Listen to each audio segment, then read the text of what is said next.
It is now day 5 of the 7 Days of Halloween challenge. Supplies we'll need today is gray and green ink spray, at least 2 paint sticks. Now by paint sticks, I mean those like tempera paint stick thingies, and all of mine are too far away from me right now for me to reach, but if you don't have them and you'd like to use the same exact type of supplies as me, if you Google tempera paint sticks, they'll come up. They look kind of like gelatos. They're in these like plastic tube things, and you like twist them up, and it's kind of like watercolor crayons but different. If you don't have them, you can use watercolor crayons, are a good substitute. I assume gelatos are probably a good substitute. I've never used gelatos, so I don't know.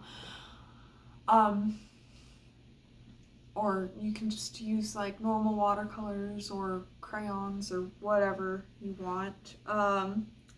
You'll need some papers. We're going to be adding the tab, so you might want to tab punch if you don't know how to like cut out a tab. If you don't have a punch for that, you could easily make a tab just by cutting like a rectangle of paper and folding it over the edge of the page and then like stapling it on or taping it on or gluing it on or whatever. You'll probably want some jelly printed paper specifically because one of the prompts is to add torn strips of jelly printed paper. If you don't have any already jelly printed, you can just make some jelly printed paper now, or you can also just do normal painted paper. If you have pattern paper laying around, use that instead, or if you want to do something similar to jelly printing, you can use a gallon-sized Ziploc bag type of thing and like brayer the paint onto that and then print. And well, we also have a prompt for making a mosaic today, so it might be helpful to have some small scraps of paper sitting around. We've done that before a few days ago, I think. And then you'll want fabric. Doesn't have to be anything huge or anything. You could just use some fabric ribbon or some lace you have lying around. I count that as fabric. You'll need a stamp, like a clear stamp or a rubber stamp or a found object that you can stamp with. And along with that, obviously paint or ink. You will need paint. You might want to make some of it, use at least one metallic color for this because one of the prompts is to add dots of metallic paint.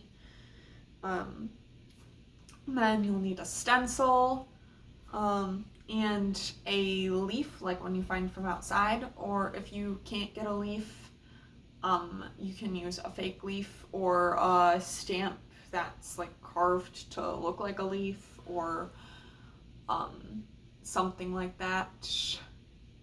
But yeah, that's it for the supplies, so let's go on and get started. First prompt is to make a mosaic, and I cut these squares out of some painted paper, and I'm gluing them down with tacky glue, just like I did for the last time we had make a mosaic as a prompt, except I think I might have used matte medium that time, but this paper was kind of heavy, so I wanted to use tacky glue to make sure it doesn't fall off. And I had to wipe off some of the glue. And the prompt after that is to paint over an image. I found this picture in a magazine and I just painted over it to make it look kind of spooky, creepy-ish. After that is to use fabric, and I decided that I was going to make it like the person was like peeking over the side of the fabric.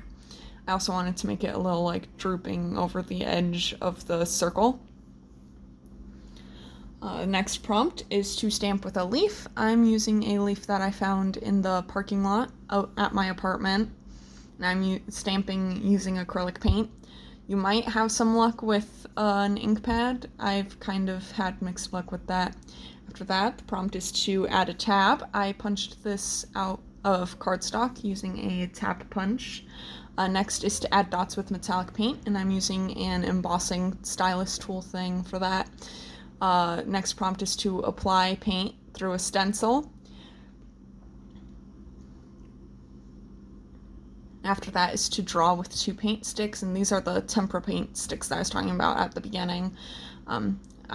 I'm using, one is by Kids Made Modern and the other is by Quick Sticks that I use there.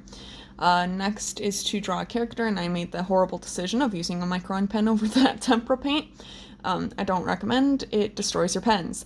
Next is to use the same stamp multiple times, and I'm using an eyeball stamp, and I decided to use plastic packaging like an acrylic block. That worked well.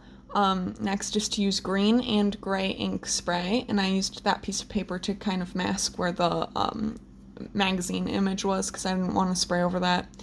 Next is to add torn strips of jelly prints, and after that I just added the